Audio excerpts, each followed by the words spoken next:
দর্শক, এই মুহূর্তে ট্রাইব্যুনালে আছেন সহকর্মী এস এম আরিফ, যুক্ত হচ্ছি তার সাথে। আরিফ, ট্রাইব্যুনালের আজকের কার্যক্রমের বিষয়ে আর কি তথ্য আছে আপনার কাছে?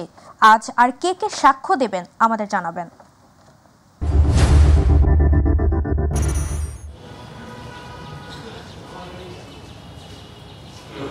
তাবাসসুম এখন সাক্ষী দিচ্ছেন জুলাইয়ে আহত একজন নারী, তার নাম পারভিন।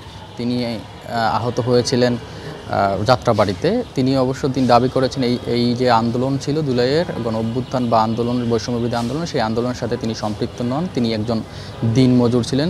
তিনি প্রতিদিনের মতোই কাজ করে ঘরে ফিরছিলেন। তখন যাত্রাবাড়ির ঠিক ফ্লাইওভারের দিকে এই সময়ে বিভিন্নভাবে তিনি দেখতে পান বিভিন্ন ছাত্রছাত্রী বা সাধারণ মানুষ আহত অবস্থায় পড়ে আছে। তিনি একজনকে এরকম আহত অবস্থায় থাকা একজনকে তিনি বাঁচাতে গিয়ে আসলে তিনি আহত হন। তাকে সরাসরি পুলিশ এসে গুলি করে এবং উনি তার সাথে যিনি আহত ছিলেন তাকেও গুলি করা হয়। সেই সাথে তিনি তার একটি চোখ হারান। এই বর্ণনা তিনি এখন দিচ্ছেন, জবানবন্দি দিচ্ছেন এই যে ট্রাইব্যুনাল রয়েছে সেখানে। তিনি আগেই বলেছি, তিনি দাবি করেছিলেন এই আন্দোলনের সাথে তিনি কোনোভাবেই সম্পৃক্ত ছিলেন না। তিনি একজনকে বাঁচাতে গিয়ে আহত হন।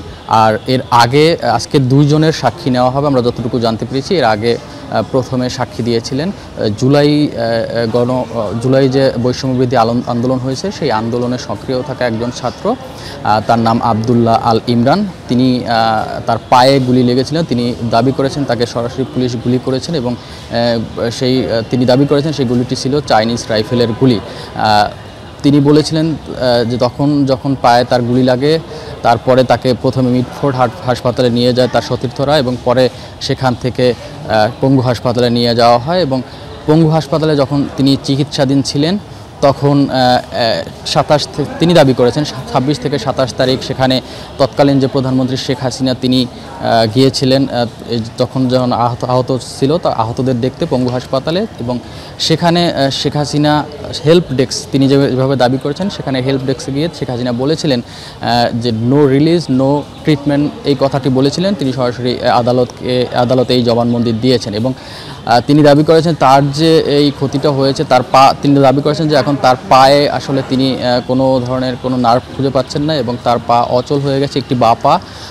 সে কারণে আসলে তিনি বলছেন যে এর জন্য দায়ী সাবেক প্রধানমন্ত্রী শেখ হাসিনা, সাবেক স্বরাষ্ট্রমন্ত্রী আসাদুজ্জামান খান কামাল এবং সাবেক আইজিপি, যারা তিনজনেই এই মামলায় এখন আসামি রয়েছেন। আপনি জানেন যে এর মধ্যে একজন আসামি তিনি রাজসাক্ষী হয়েছেন, তিনি আবদুল্লাহ আল মামুন, সাবেক আইজিপি। এই যে তিনজনের বিরুদ্ধে তিনজনকে যে তিনি দায় করেছেন এর পক্ষে কারণটি হিসেবে তিনি বলেছেন যে বিভিন্ন মাধ্যমে বিভিন্ন ভিডিওতে, গণমাধ্যম সহ বিভিন্ন ভিডিওতে তিনি দেখেছেন প্রধানমন্ত্রী নির্দেশনা দিয়েছেন এই যারা জুলাই অভ্যুত্থানে আহত হয়েছেন বা নিহত হয়েছেন তাদেরকে সরাসরি গুলি করার। এবং পরের যে রয়েছেন স্বরাষ্ট্রমন্ত্রী, সাবেক স্বরাষ্ট্রমন্ত্রী, তিনি এই সাথে জড়িত কিভাবে তিনি বলছেন যে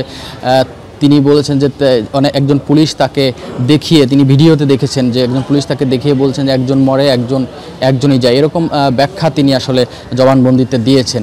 তো আজকের দিনে দুইজনেই শুধুমাত্র আমরা জানি যে আজকে দুইজন জুলাইয়ে আহত যোদ্ধা তারা সাক্ষী দিচ্ছেন।